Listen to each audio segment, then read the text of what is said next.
RTE Soccer Women's World Cup podcast, sponsored by Cadbury. For grassroots to national level, a supporter and a half of women's football in Ireland. Turn the world round, shut the show down. I've been spinning, couldn't slow down. On the roll now. So Spain are the world champions after as convincing a 1-0 win as you might see over England on Sunday morning in Sydney. And as has become a bit of a tradition, I think World Cup finals are going to be remembered as much for what happened during the celebrations and the the medal giving as they are for what happened on the pitch. Not quite, but after the men's World Cup final in Qatar, we had the strange shawl that they insisted Messi wear, and then you had Emi Martinez doing what he did with his Golden Glove trophy. So yesterday set forward Luis Rubiales, the Spanish Football Federation president, who decided it was a good idea to kiss Jenni Hermoso on the lips as she went up to celebrate. An odd one. And then we had the Spanish FA putting out their tweet saying Vilda in afterwards, which obviously, you know, he is a World Cup winning manager, but that's a complicated situation, as we discussed on Sunday or on Friday before the World Cup. I'm joined by Anthony Pyne and by Megan Campbell, as I was on Friday, and we all predicted England wins, so we're here now to explain why we were so wrong. Megan, it was an entertaining final, wasn't it? Yeah, it definitely was. I think it was two top teams, top nations playing the great styles of football, and ultimately one team had to come out on top, but not who we predicted. Yeah, but just an all-round great game, I think, for the neutral, great spectacle for women's football in general, and a great final overall. Yeah, it was a great spectacle, Anthony, but it's nothing new. Like it could have been men's football as easy as women's football, but after a great spectacle, you have a football administrator making a spectacle of themselves. It seemed a little bit unnecessary what the president of the Spanish FA did yesterday, wasn't it? Yeah, unnecessary to say the least. And, you know, tone deaf as well in terms of the actual tweet that came out from the official account, Vilda, which is obviously a reference to the controversy that's swarmed around him over the last year, and the fact that there was 15 players almost a year ago who signed a letter saying they didn't want to play in the current setup. Obviously, some of those players came back. Some sort of came back willingly and in terms of fully backing them, but others were there. You wouldn't say completely happy, but sort of there was some sort of brokering to get them back, and then others missed out completely. And you'd have to feel for those players who missed out, because there's some of those Spanish players should have been on the pitch yesterday. You're talking about key players as well. And it was just completely tone deaf to sort of celebrate this as some sort of indication. This is a complicated thing. And he is the coach, he is the manager, and you'd have to say that he made calls that were tough calls to make at times and looked risky, you know, changing the goalkeeper in the way he used Paluera off the bench and then eventually started yesterday. And, you know, ultimately he has won a World Cup, but like this is a difficult, messy, and complicated scenario, and certainly they could have had some better decorum in consideration of that. And in terms of the president's behaviour, I mean, I think some of the Spanish media framed it as a sort of compared it to 2010 when Iker Casillas kissed the journalist Sarah Carbonero, if you remember, during a post-match interview. But they were in a relationship, and that was open, public knowledge. It was a little bit, you know, embarrassing for her, maybe, or cringing at the time, but this is very different. I mean, this is, you're talking about boundaries and what's appropriate and all that type of stuff. So it was strange and in keeping with a really odd situation. I've never seen a team who looks so dysfunctional off the pitch have such success at the top end of the game like that.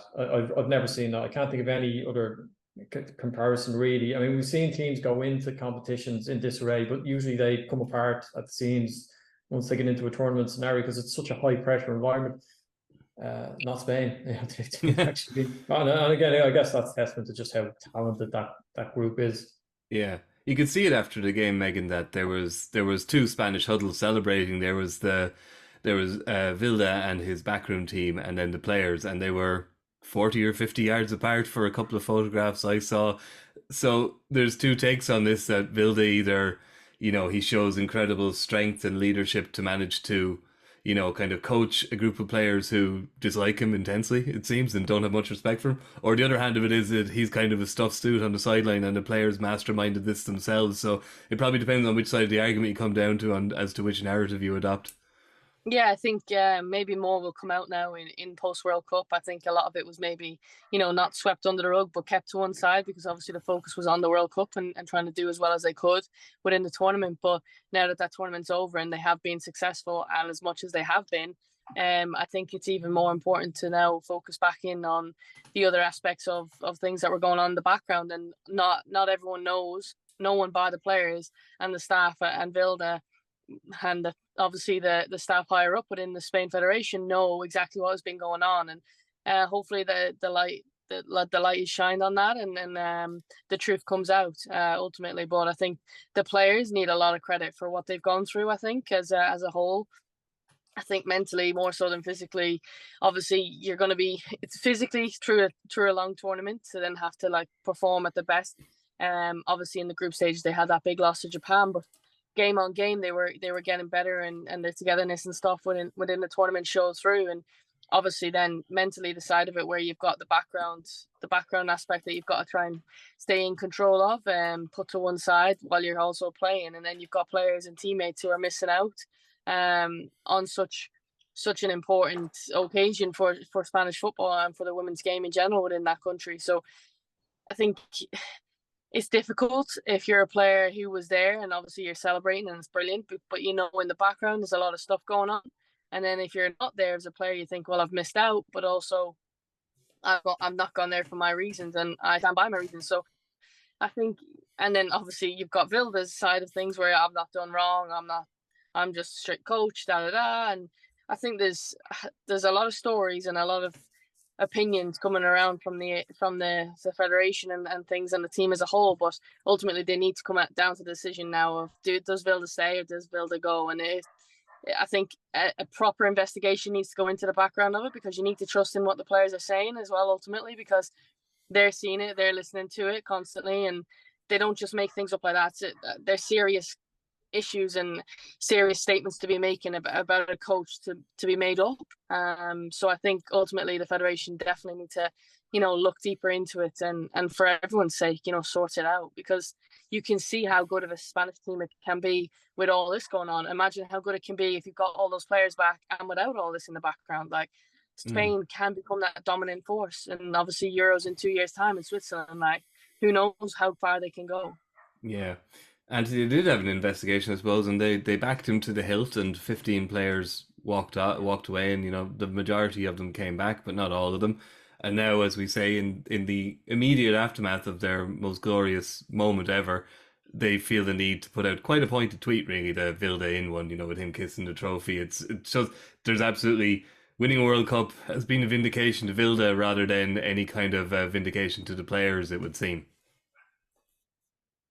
Yeah, I look, the thing is that when something like that happens as a federation, if you have 15 players who sent that letter, and some of them came back and some of them didn't, no matter what happens at the tournament, that is a serious issue. That's a serious flaw in the system. This isn't 1 or 2 or 3 players. This is 15 who collectively felt that so unhappy that they felt compelled to write this letter. So this just doesn't make all that disappear. I mean, as Megan correctly says, we're not privy to what's going on in the dressing room, or I think Emma Byrne alluded to this in her punditry on RTE on the final yesterday. The actual letter and allegations themselves, they probably lacked specificities. It wasn't quite. It left it all open to interpretation in some ways, and it left. That's why we've probably seen the federation back the manager, because they interpret it as, well, some of them just don't like him and we're going to back him. So, as Megan says correctly there, they need to do a really full turn investigation into here and see exactly, break this down, transparency, and move on from there, because they are such a good side, and the national team success, this is coming off the back of a decade of almost unbroken underage success at various levels. under 17, under 19.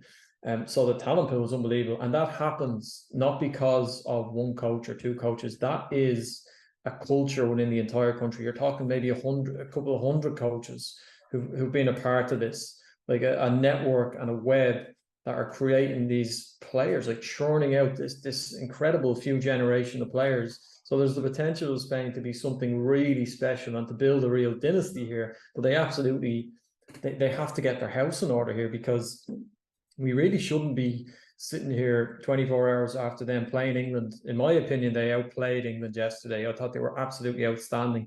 We shouldn't be talking about anything other than that, having outplayed such a good side as England are in a World Cup final, in front of, 76,000 people in Sydney, a fantastic occasion. So there's a pressing need for them to get to the bottom of this and to offer transparency around it so we can all move on. What of England then, Megan? Because I think expectations were probably dampened somewhat pre-tournament just by the number of injuries to the worst players possibly they could have injured if you go by their Euros campaign. So Sarina, Wiegman, would you say that they overachieved in reaching the final, or they're obviously disappointed they didn't win a final, but I don't think anyone's going to look back on England's World Cup campaign and say that in any way they failed or they didn't hit the heights that was expected of them. I think reaching a final, given kind of the injury profile they had and kind of the couple of hiccups and they had during the tournament, or the injuries and suspensions, it seemed good, but then it seemed like a very fine performance. But I suppose the manner in which they lost yesterday will probably leave a bitter taste for the tournament legacy as a whole. Yeah, I think, of course, after coming off the back of winning the Euros and that high that they experienced, they then wanted to straight away carry that on to the World Cup. And I think they're a very, very good team, and they're very well drilled by Sarina in their tactics and their technical understanding as a squad as a whole. And no matter who played, you've seen that throughout the tournament, other players came into it and maybe weren't like known previously. Obviously, you've got the likes of Katie Zellum who played in their first tournament as well. So you've got these players who are coming in, Laura Coombs on the back end of her international career, probably after it then being started again, getting called into the national team at 32. You've got a whole array of different players, inexperience, experience. But I think as a whole, collectively, every player was so determined to succeed. And ultimately, yes, there is that pressure to it because you've come off the back of winning the Euros. But I think they should be so proud of what they've achieved as a whole, as a nation, because yes, no one expected them to probably get as far as they did when the injuries happened pre-tournament, when the injury to Keira Walsh happened, when Lauren James got sent off. I think the expectation went down and down for that team externally to win the World Cup or to get to the World Cup final, but internally for themselves and as a team, they believed fully that they could do it, and they believed.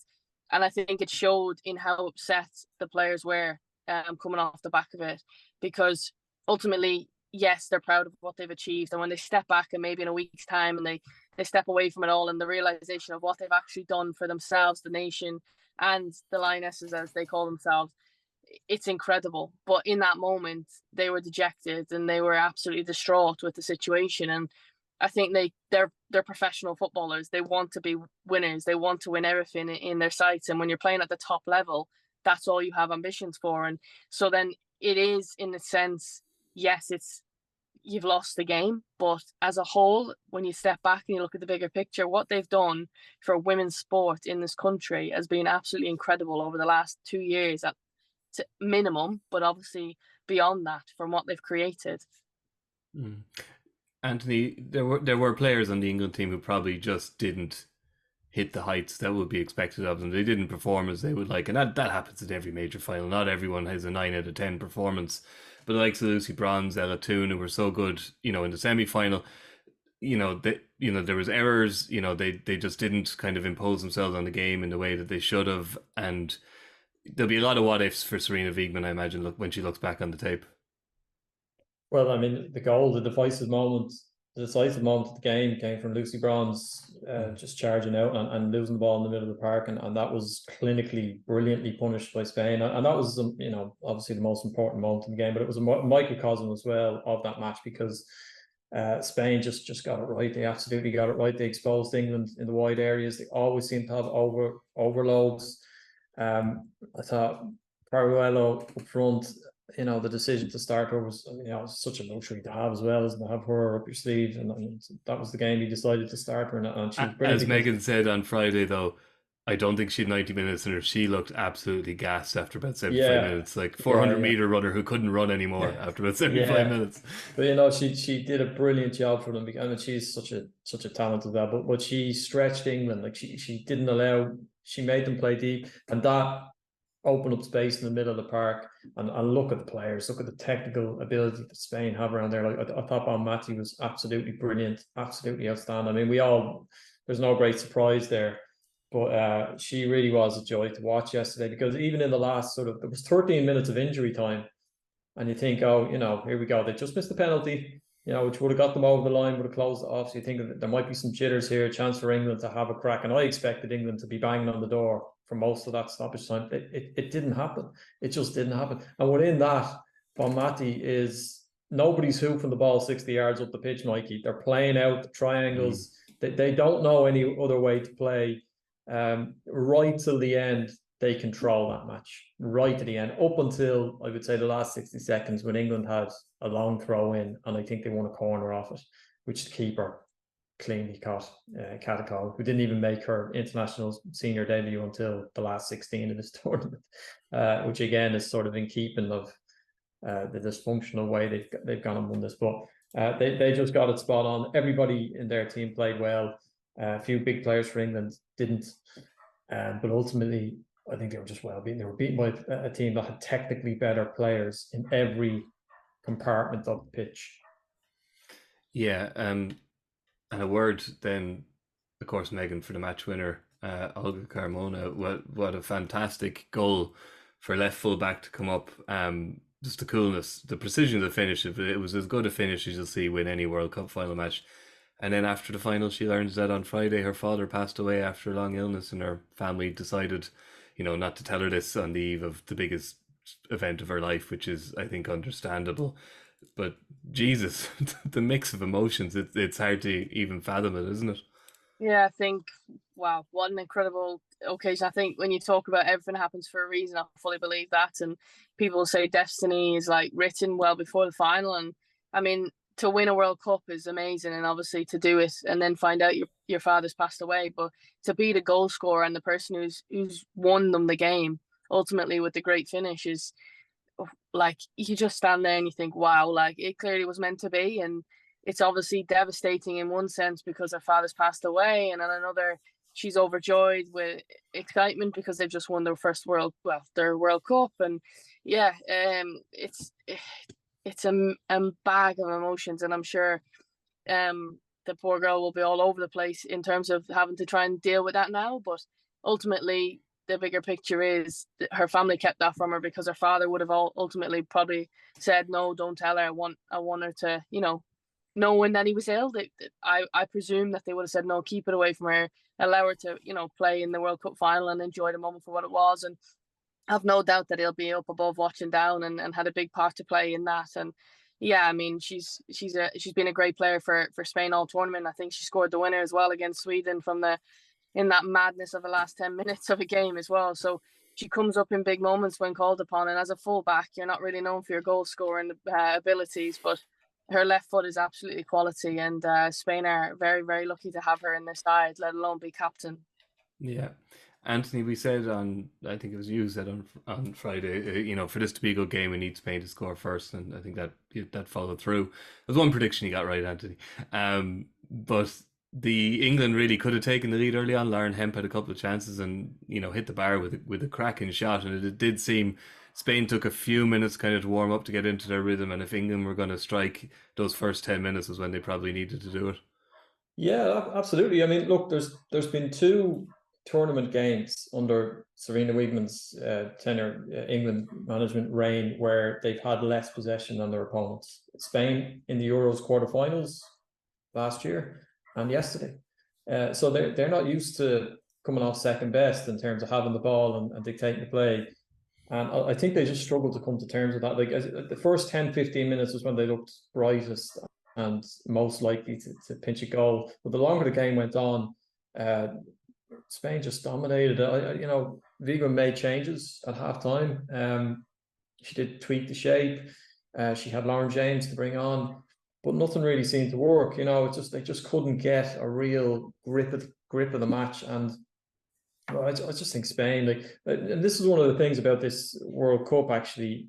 When you look at the USA and Germany in particular, when they were winning, dominating and winning major tournaments, they seem to be physically further down the road than all the other teams. So they were bigger and stronger and faster, and that gap has been bridged generally. I mean, we see it in the smaller nations and how well they've all done, really, pretty much without exception, and to varying degrees. But you would say that there's certainly, I mean, the biggest defeat in the tournament was it England beating Spain? Was that the biggest six? England, China.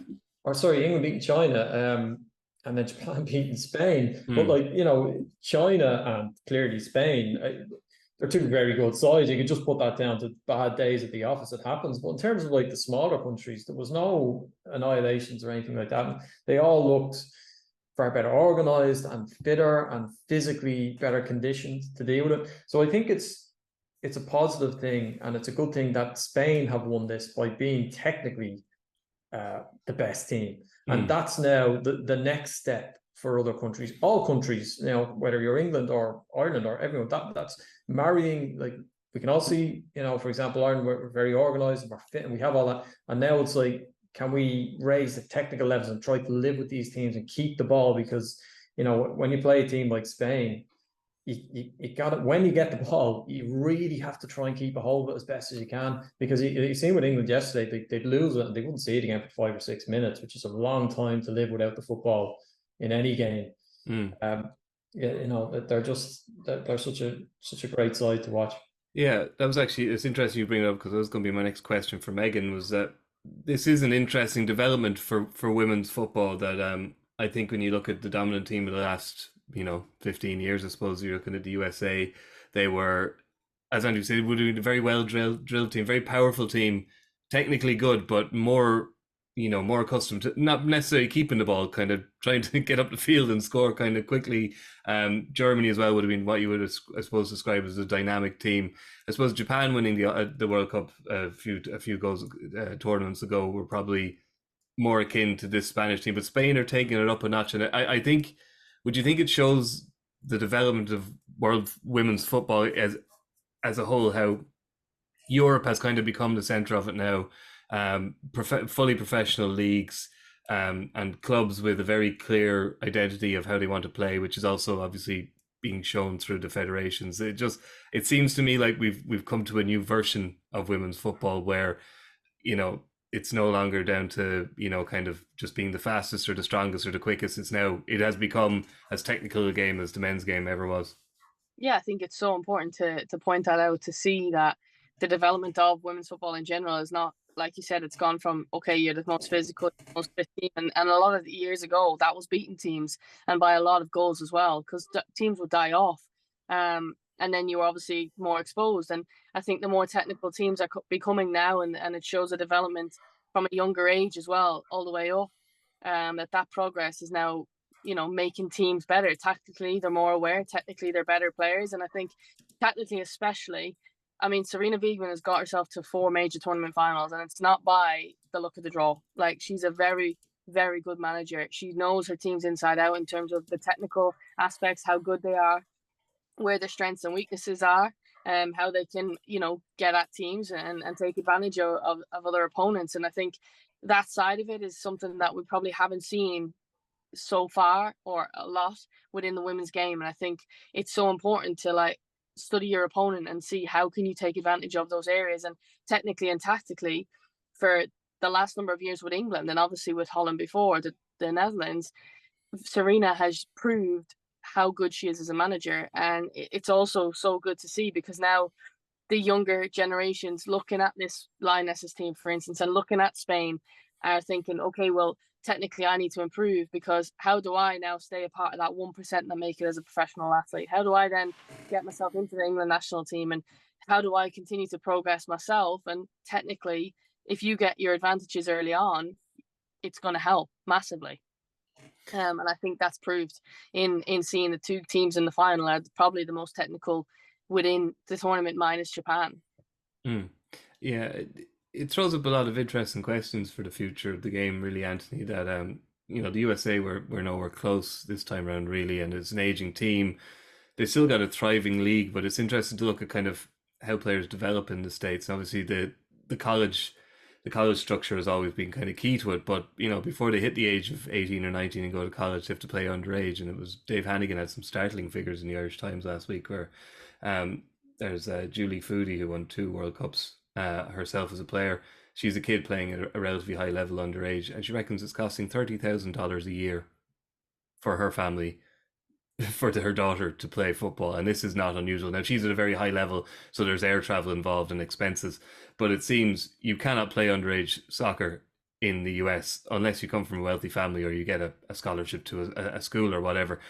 That seems to me that it's a bit simplistic to say that the trend's going one way, but that just seems to be contrary to how football develops in every other part of the world. Yes, you need to have structures. There needs to be an investment, and the FAI know that there needs to be more investment in men's and women's soccer in this country.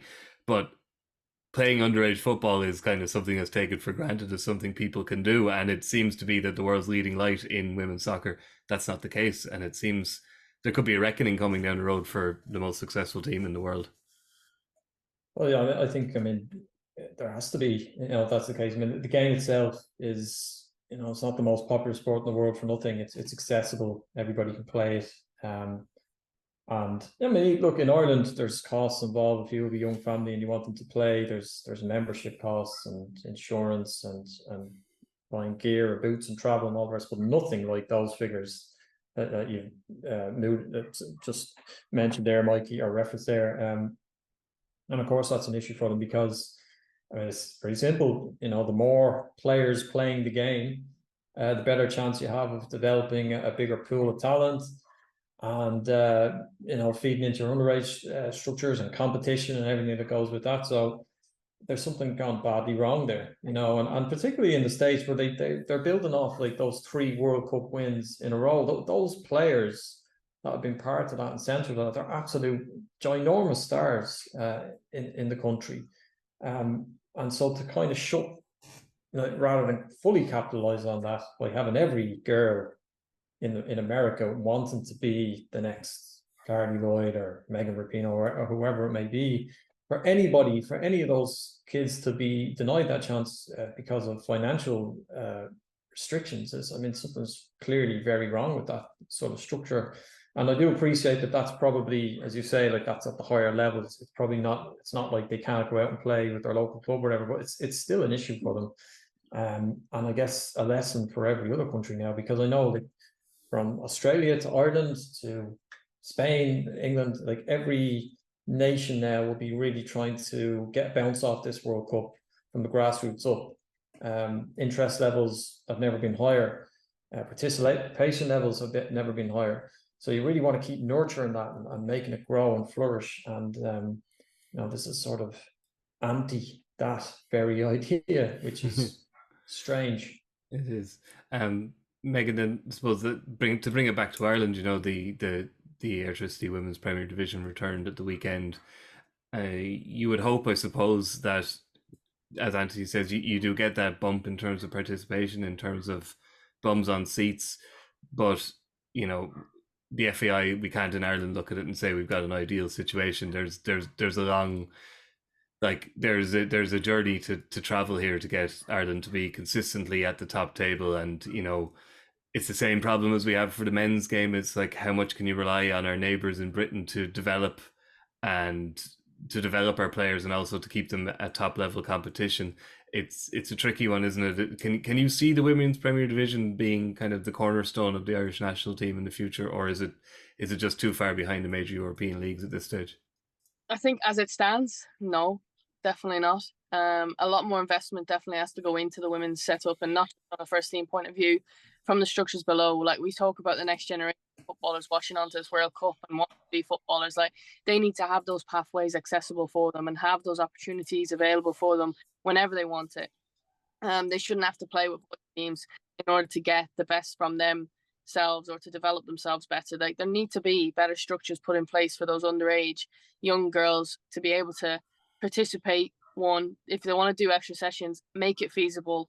If they need to have group sessions within the national setup in terms of training camps and stuff, expose them more to, like, I know that there's been a lot done and a lot of funding put in from the FAI in that aspect, and it has been brilliant to see the development of the ETP, so the emerging talent programs, and more access like that. So Gainer Cup tournaments, exposing them to not major tournaments, but for them as kids, it's major tournament. You're going down the country and you're playing against the top areas within Ireland. So more maybe in that aspect needs to be done, definitely. But from a senior point of view, it's unfortunate, and it's sad, because there's so much talent within Ireland and so much players are being overlooked because they're not playing at a professional level and they're not exposed to the biggest games and the highest games. And so then when they come up at an international level, it's a massive step up for them. And in order for players to feel like they can make the national team, they think that they need to go abroad. And that's really sad ultimately, because we have such a big pool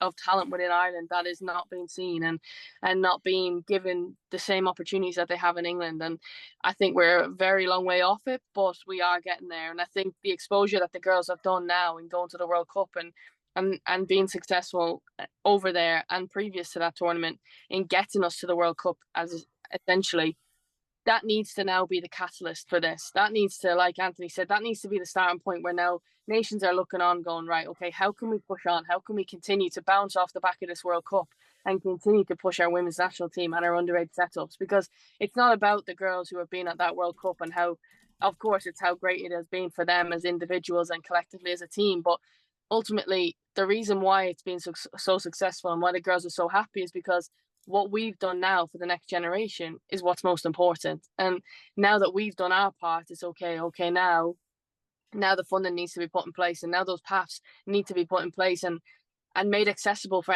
every child, whether you can afford a lot of money or your parents are struggling. There needs to be equal opportunity. And I think that's also so important, because I feel like a lot of the time, like you're talking about in America, about the finances and how important that has been in terms of if girls want to go further in their career, they need to, have not a rich family, but family who are more well off than others. And it should never be like that. Football should be an opportunity where you're exercising for one and you're outside, and your development is so important as a kid. So just get kids to be able to play sport, whether it's soccer or not. Like, allow girls the opportunity to play sport. I can't stress it enough. Like, it shouldn't come down to fees and money and, okay, I can't do it because my family can't afford it. Like, it should never be like that. I mean, I was fortunate as a kid where I played multiple sports, and ultimately I had to choose one because mum and dad said to me, Meg, like, the cost of everything is just too expensive for us. And it should never be a case where your family are struggling because they don't want to let you down. Like, they want to see you be happy. So money shouldn't be an issue. Yeah, it's a bizarre situation, and it's a big topic of conversation which we got into before the World Cup, and we will get into again. But I know we're nearly out of time, so just finally, I want to ask you both for your, what was your favorite moment of the tournament? Looking back on it, Anthony, start with you. Probably Spain's performance yesterday, just to see how well when you see a team like that click on the biggest stage when it matters most. It's just a great sort of thrill in seeing that. And then just from a personal point of view, Ireland's first game in Sydney, when the teams came out, actually just that moment and that realization that they were there, and the enormity of it and the atmosphere and everything was really, really special. And I'm sure we bounce straight into the Nations League now, don't we? The Northern Ireland at the Aviva Stadium in September. And I bet, there's no doubt that those players have a taste of that stage, and they'll be desperate to get back. And hopefully in a couple of years in Switzerland, they will. All credit to Spain, but when I asked you for your moment, you said Spain. Yes, I thought, surely he's going to say the Australia match that he was at in Sydney. That would be weird. Yeah. But he did. He got there in the end. Megan, how about yourself? Yeah, I've probably got one or two myself, and that's probably obviously Ireland walking out first ever game at a World Cup, and just seeing the girls, and then Arona being ringing around the stadium, and you could hear the echo of the fans. I think from speaking to the girls as well, they said that the game against Canada, because it was a smaller crowd and obviously a lot more Irish were there, they heard like the Arona being ringing around the stadium, and it gave them all goosebumps, as naturally it would do, but you could hear it coming through the television. And that moment, I think, will live long in the memory of the girls and of the whole nation. And I think from a World Cup, I loved watching Colombia against Germany. I just thought it was such a great spectacle for the underdog to come out on top, and obviously in the manner in which they've done it so late on as well. I think that itself was obviously a big feat by Colombia, playing and beating the Germany nation or the German team that we would all consider to be probably one of the best in the world. It was a great match. Yeah, I'm gonna go for two niche ones, and they're both goalkeepers actually. First was the Haiti goalkeeper's performance against England. She was brilliant. She's only 5'4". Curly Theus, I think is her name. She was phenomenal. It was just the most entertaining thing to watch. She was so confident. And the second one was Mary Earps yesterday telling the world to F off after she saved the penalty. It was just magnificent. It was just the most natural reaction. It was. I like Mary Earps a lot. She's very fun to watch. She seems to. She's very expressive. She doesn't hide what she's thinking or feeling at any point, and that was just brilliant. That she just screamed it at the world. It seemed, not at anybody in particular. Probably more at Spanish players, but that was fantastic. That put a smile on my face. So they're my two moments. So thank you to Anthony and to Megan and to everybody, particularly Raf, who's on holiday, who contributed to the World Cup podcast over the last month. We've had great fun doing it. This is the final one, obviously, but we'll obviously be back, keeping an eye on the Ireland's Nations League campaign, where hopefully Megan will be involved before too long. Fingers crossed. And obviously we'll follow. There's an FAI board meeting next week that could have major ramifications, but we'll catch up on that after it occurs. So thank you, Anthony, and thank you, Megan, and we'll be back again soon. Good luck.